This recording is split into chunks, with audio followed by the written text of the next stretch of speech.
আমায় করো দান। বাইরে কোনো দোকানদার আসে না, কেননা আমাদের বাজার কমিটি তো নাই।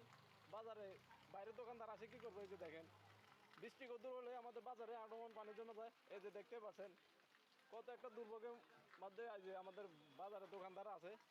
এই যে দেখতে পাচ্ছেন আপনারা সবাই।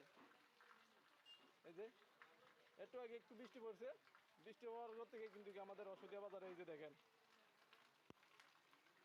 অনেক পানি জমে গেছে। এই যে দেখেন, আপনারা সবাই ভিডিওটা বেশি বেশি শেয়ার করবেন, যাতে আমাদের এই বাজারটার একটু উন্নতি হয়।